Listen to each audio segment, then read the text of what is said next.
What was accomplished yesterday, Michael? Well, Dan, I think the judge sent a clear message that he's going to poke holes at both sides, but I think he really invested a great deal of energy going after the facts and the evidence, or you could argue the lack of facts and the lack of evidence, which is surprising because usually when federal judges review arbitration awards, the questions are supposed to be about process and procedure. The judge, though, seemed really troubled by the NFL's accusations that Tom Brady engaged in some ball deflation scheme. He really seemed to doubt that Brady had any involvement, and I think that's a good sign for Tom Brady, and the judge could be tipping his hand that he might favor Brady. Okay, what's next? I think what's next is that the parties continue to have settlement talks, but both sides have good reason not to settle. Tom Brady, if he settles, it will be considered by some to be an admission of guilt, and that could hurt his legacy. For the NFL, if it settles, it would arguably create incentives for players who are suspended in the future to go to court to try to strike a deal with the league where the suspension is reduced. But again, both sides have good reasons not to settle. Nonetheless, the judge is going to encourage them to do that. If they don't, next Wednesday they'll be back in court for more oral arguments, and that could happen again the following week. And then the judge, if there's no settlement by early September, is expected to issue a decision and would either vacate the suspension or uphold it. I got the feeling yesterday that the judge is saying to the NFL, I don't like this position. I don't see much here. I think you guys need to go back and start talking about how do we rectify this so I can move on to something far more important. Yeah, I think, Dan, the judge set that tone early on. He said, first of all, avoid the scorched earth rhetoric that we're seeing.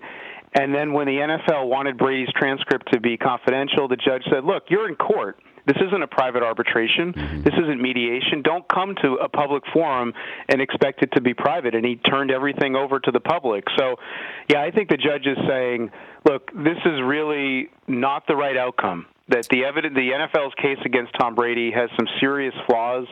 And even if the NFL has the discretion under the collective bargaining agreement, that doesn't mean it was applied correctly, given the lack of direct evidence that Brady was involved with any ball deflation scheme.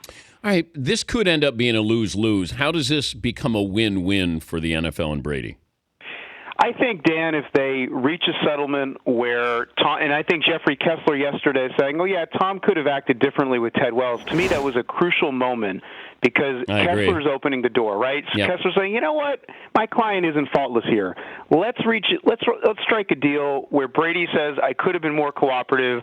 I accept a $100,000 fine, maybe a one-game suspension so the NFL can save face, something like that, instead of continuing to drag this out. That I think, Dan, could be, to some degree, a win-win. But people will say that the NFL has nothing to lose here. I think Roger Goodell, he will have to explain this the rest of his career as commissioner. Now, you might say, oh, that's not a big deal.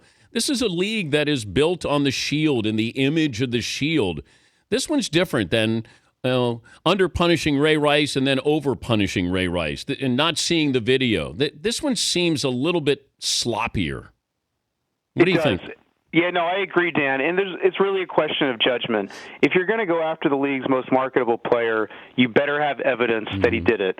And nonetheless, the league didn't really have that evidence. And I think the decision by Goodell to use a, quote, independent investigator in Ted Wells, then later on say that he wasn't, or say that even if he wasn't independent, it doesn't matter, really questionable judgment. And then, why does the league even need an independent investigator here? Why couldn't the league have just investigated this with its own people and reached a resolution earlier on instead of dragging it on into April and May?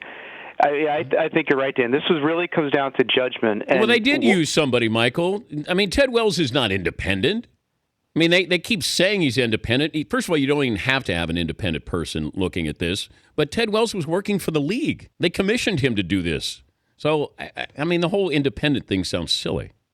It is, and they stuck by it. If you look at Goodell's statements, if you look at NFL statements, they referred to Wells and his independence. Right? I mean, it's you don't hire someone and then have that person say attorney-client privilege. He's not independent. Yeah, silly. All right, great stuff, Michael. As always, we'll be following on SI.com. Thanks, Dan. All right, Michael McCann, legal analyst.